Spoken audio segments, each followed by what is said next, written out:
Nu, sveicināt! Jā, līdz ar šo darbu mēs aizsākam jaunu posmu mūsu folkloras vākšanas tradīciju turpināšanā.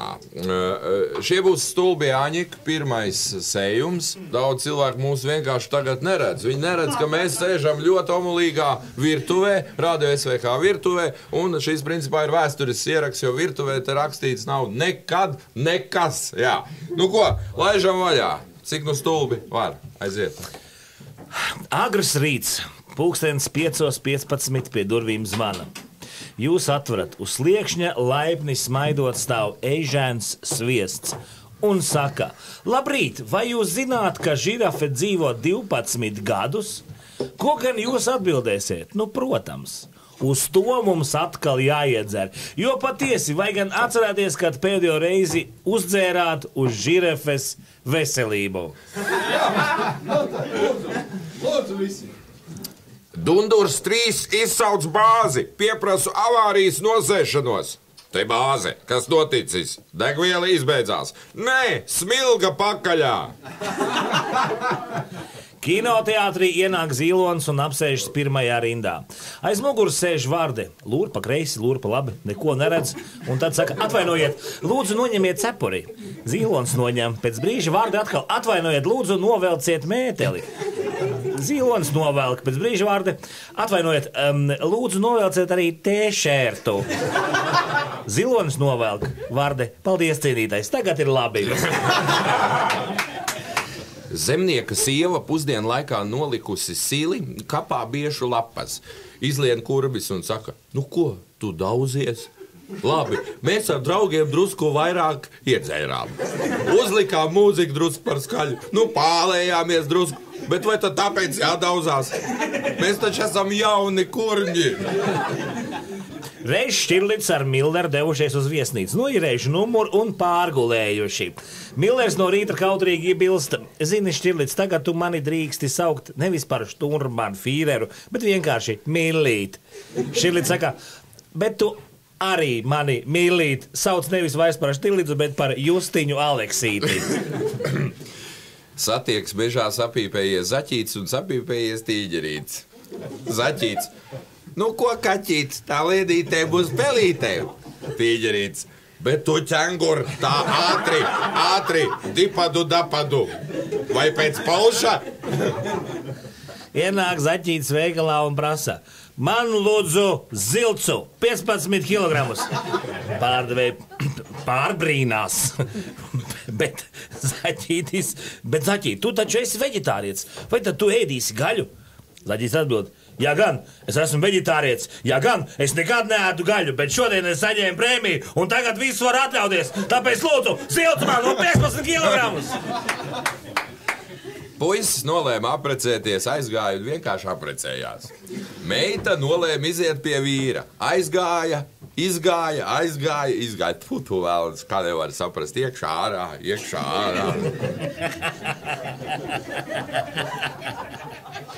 Tas bija stulbi. Štata policija notvērusi piedzēruši kauboju, kurš nosit zirgu un izvarojas bankas direktoru. Seko tiesa un tagad tiesnesis prasa kaubojam: kāpēc jūs tā darījāt? Jūs taču esat labs kaubojs, kurš mīl zirgus un vēl vairāk. Jūs taču esat labs kaubojs, kurš ar vīriešiem nemīlējās. Jūsu godība. Atsaka kaubojs, pie visa vainīgs alkohols. Dzērām ar bilu, dzērām pret vīru. Viņš saka: bankas direktors ir maita. Ja tu man esi draugs, tad aizēj iedod viņam pa galvu, pēc tam uzliec zirgā un jāj prom. Es tā arī gribēju, bet man viss sajuka. Izdarīju otrādi zirgam pa tauri un direktoram mugurā. Divi panki sēž un lasa avīzi. Tur populārs cilvēks, panki. Fuck populāru cilvēku. Ir arī veselība un sports, panki. Fuck veselību. Fuck sportu. Ir krustvārdīgi. Fuck krustvārdīgi. Un tā tālāk līdz avīzes beigām. Kad iestājas klusums un viens panks nosaka: nu kas te tajā pasaulē notiek katru dienu? Viens un tas pats. Makšķernieks sēž laivā, izmetis savu pīcku un runā pie sevis. Nu, kas ir? Ķeries! Aiz laivas otrā pusē divi līņi prātīgi runā. Paskaties uz to idiotu tur laivā. Piedāvājums varbūt arī labs, bet reklāmas nekam nedara. Ienāk vīriņš benzīna tankā. Lūdzu, man 300 gramus benzīna. Tanka darbinieks jokā. Nu, vai tā nebūs par daudz? Vīriņš atbild, nebūs. Mēs te veseli 15 cilvēki apsēdāmies parkā uz krāsotu soliņu.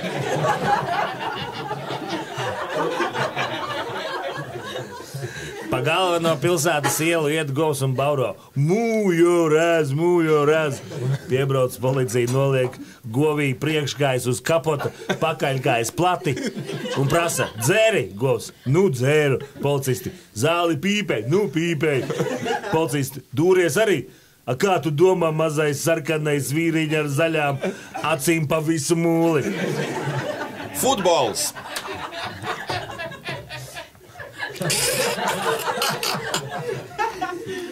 Futbols pie vārtiem baigā burzma. Ņemās, beigās bumbu vārtos. Nu, uzbrucējs, kurš iesits vārtus, lec, skrien, bļauj plātās rokām un met kūliņus. Pēc brīža viss pamana, ka pretējās komandas vārds arī lec, skrien, bļauj plātās rokām, met kūliņus. Tu ko priecājies? Viņām prasa. Tev taču golu iesit.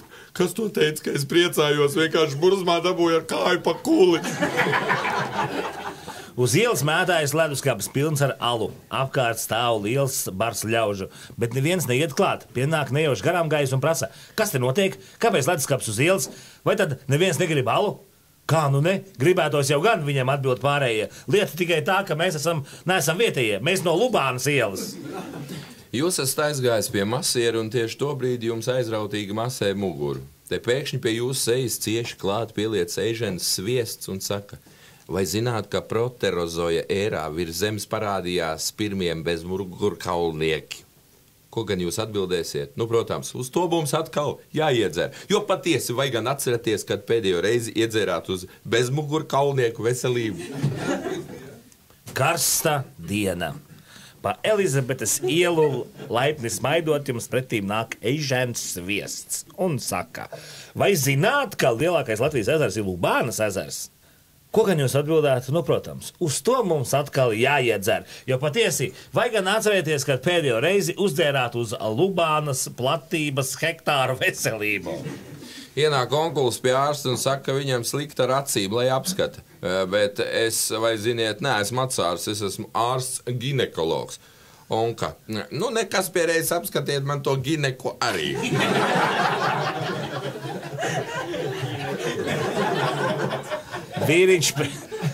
Vīriņš piezvana uz seks telefonu. Tur atbild, halo, te Magnolija, vai gribi parunāt? Gribu. Vai tu esi viens mājās? Kā tu uzminēji? Un vai tu gribi, lai es lēni izģērbjos? Nē, to es negribu. Es pieznīju tāpēc, ka pats nevaru saprast, ko zupā mēs pa priekšu, kāposts vai bieti. Pie autobusa pieturas stāv vīrs un visu laiku kliedz. Zilie pa kreisi, zaļie pa labi, zilie pa kreisi, zaļie pa labi. Viņam prasa, un ko lai dara sarkanie? Vīrs atplēš mēteli un parāda ar medaļiem pilnu krūti. Sarkanie, nemīž!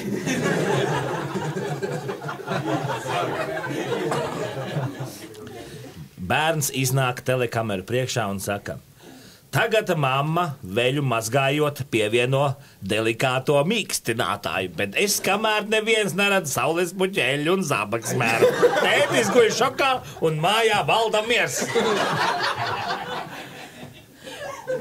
Skrien zaķis opā pa ceļu, pēkšņi no krūmiem izlec bruņurupuķis un sauc, hai, es arī esmu kedāls. Stūbi jāģekado. Rīta stundā ierēdnis no savas automašīnas zvan pa mobilo telefonu. Šef, atvainojiet, bet es šodien nokavēšu darbu. Kādēļ Rīzeņš Naucer kungs? Dēļ seksa, atbild ierēdnis. Šefs paskaties, vai jūs cita laika tam nevarējāt veltīt?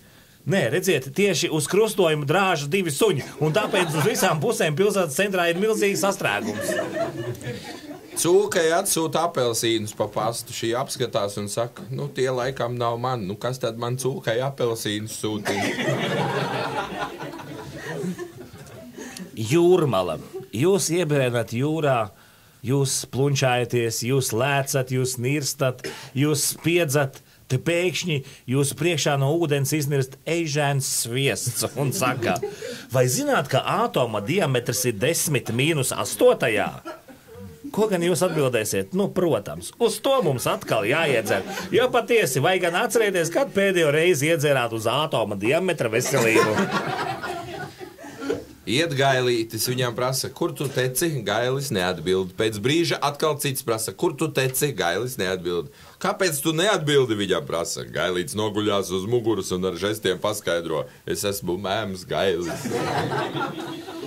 Viņš no rīta steidzas uz darbu, neko nevar atrast un klaigā pa visu māju. Siev, kur mans bikses, kur mans brīlis, kur mans maks, kur mans šlipsē? Johaidī, kur mans cigaretes, kur mans žaketi, kur mans kuņģis zelts un kur mans elektrības kvīts, kas jānomaksā, kur mans zobu protēzes un kur mans, un kas tas tāds ikro?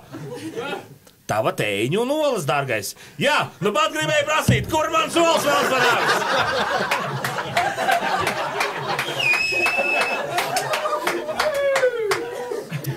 Sēž divi draugi restorānā un ēd ziepes. Pie blakus galdiņa sēž divas draudzenes un ēd zemi.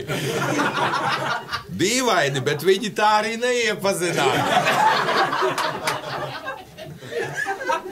Biljarda zālē pie galda atbalsties uz skīs stāv pilnīgs lohs un lielām acīm blenž uz galdu. Pienāk profesionāls. Nu ko, spēlēsim? Lohs atbild, spēlēsim. Profesionāls. Pūls, snukers. Lohs, priecājos iepazīties. Augusts Lohs. Ienāk vīrs ar šlipsi auto salonā un prasa, vai Volkswagens jums ir? Pārdevējs izlabo, jāsaka Volkswagens. Vācieši V izrunā kā F. Skaidrs. Un tagad sakiet, vai navigators jums ir?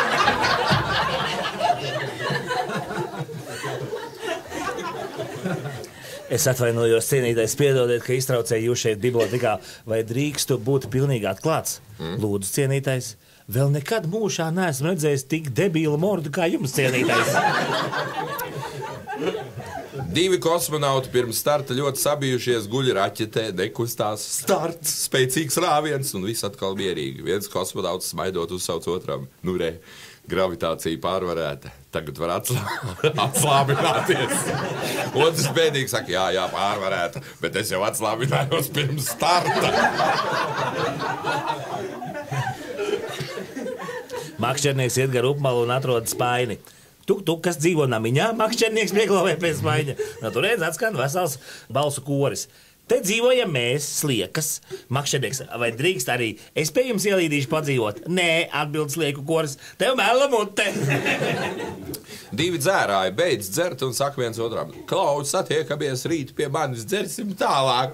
Otrs atbild, ka ok, nākošajā dienā otrs ir klāt, bet pirmais tik nosaka, tagad taču ir šodien, bet es tev teicu, lai tu nāc rīt. Labi, tad es rīt atkal atnākšu. Veikalā sakta iet Gena un Čeburaška. Pie kam Čeburaška nopērka vienu vīriešu zeķi, bet Gena nevar vienu izmeklēties. Cilās pilvendrānas, cilās segu, kuvērus un ņurd. Slikta krāsa. Pārdevēja jautā, kādu gan krāsu jūs cienītais vēlētos? Un Čeburaška ar šķērēm izgriez zeķē caurmiņus, uzmaus to galvā un lepni saka, mums teroristiem piestāv melnā krāsa. Bet Gena joprojām ģigņojas. Tikai izmēru nevar pielasīt lieliem mūļiem, nekad nekā nav. Vecs VF inženieris raugās un redz, ka nekrologu slejā ievietots sēras sludinājums par viņu paziņu. Redz, kā izsities, pat avīzēs raksta, nodomāja inženieris. Brīnišķīgs vakars. Jūs sēžat operā, ir otrā cēliena vidus. No aizmugurējās rindas laipni smaidot pie jūsu auss pieliec eižēns sviests un saka, vai zināt, ka piridīna ķīmiskā formula ir C5H5N? Ko gan jūs atbildēsiet? Nu, protams, uz to mums atkal jāiedzer, jo patiesi, vai gan atcerieties, kad pēdējo reizi iedzērāt uz piridīna veselību? Jūs sēžat masalats pievārtē un pļavā pinat vainadziņu un redzat pa pļavu jūsu virzienā laipni smaidot brien eižens sviests un saka, vai zināt, ka dzīvesudrabs kūst -38,9 grādu temperatūrā?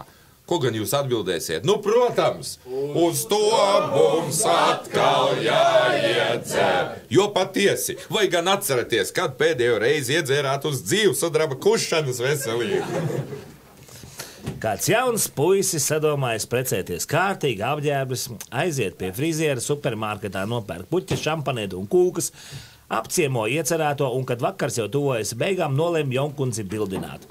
Un viņš iesāk aplinkus no filozofijas, kā dabā viss pastāv pretstatos, kā ziema un kā vasara, karš un miers, vīrietis un sieviete, un ka tomēr beigās pretstats sekmīgi savienojas, kā teikt, pāriet viens otrā. Cik tas ir patiesi, sajūsmināti iesaucas jaunā dāma. Ar mani ir taisni tāpat, kamēr drāžos, tikmēr eju kā blīkšķi, tik līdz cauri tā pagriežos un aizmiegu. Nu jā. Mazais Kārlīts vesels 18 gadus bija gaidījis, kad viņš varēs nopirkt alkoholu. Nu, beidzot, ilgi gaidītā Kārlīša dzimšanas diena ir klāt. Viņš dodas uz veikalu un nopērk visu, ko vēlas, bet beigās izrādās, ka tas ir biezspiedis. Nodaļas vadītājs katru reizi, kā ienāk pie saviem padotājiem, tā skatās, atskaits neviens nerakst, viss drāžas. Vadītājs sakliedz visiem, visi noelšas, godam un ķeras pie atskaitiem. Kādu dienu vadītājs ienāk pie saviem padotājiem, skatās, kaut kas nav kā vajag. Neviens nedrāžas, viss rakst atskaitas. Tiešām kaut kas nav kārtībā.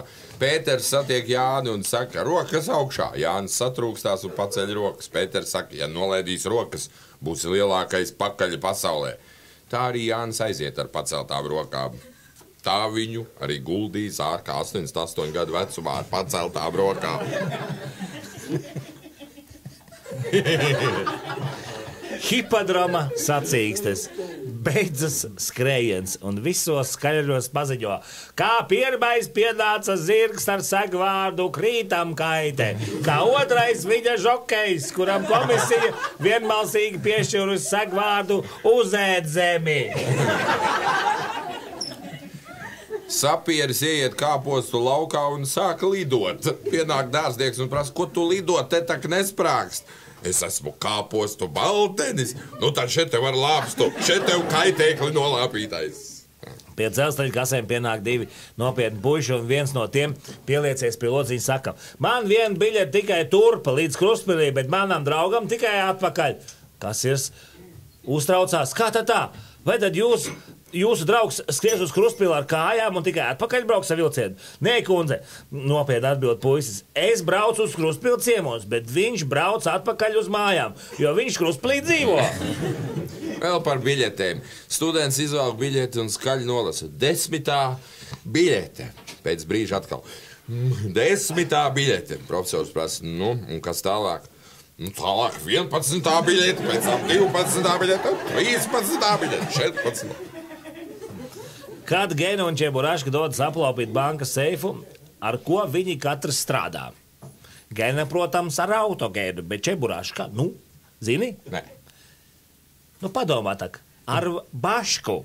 Ar bašku. Visus kodus var atšifrēt ar bašku. Tā arī Čeburaška. Ar bašku. Jā. Vecais runis saka jaunajam, to dara tā. Uzkāp naktī uz jumta kādu pusstundu bļauj nelabā balsī, un kad atnāk kaķeni, tad paskatās kalendārā. Jaunais prasa, kāpēc kalendārā? Nu, ja ir marts, tad ņem priekšā. Ja marta nav, tad tinies dūrē. Autoinstruktors apmāca pusmūžu dāmu braukt un rāda. Un šitais te ir bremzes pedāls. Ja jūs braucot to nospiedīsiet, tad mašīna apstāsies. Dāma pasa, bet kas notiek, ja mašīna jau stāv un vadītājs nospiež uz pedāli? Instruktors dzīdams joks saka, nu tad šoferis pēc ir abīgs. Cits nekas nenotiek. Pēc brīža, kad dāma pašai pirmo reizi jābrauc ar auto, tā visu izdara kā vajag, tikai tā ir brīdī, kad jau jāsāk kustēties, nospiež bremzi. Tā nemaz nav, kā jūs teicāt, dāma piebilst instruktoram. Jūs teicāt, ka piečurāšu bikses un viss, bet es vēl arī apirdos. Nu, vēl par pulkšķiem. Anniņa atnāk uz savu pirmo balli un palaiž purkšķi. Apstājas pulkstenis, nodzies sveces. Diriģentam izkrīt zīzlis, namatēvam nokrīt parūka, namamāts nokrīt ar sirdstrieku, bet citi viesi pieklājīgi izliekās, ka nekas nav noticis.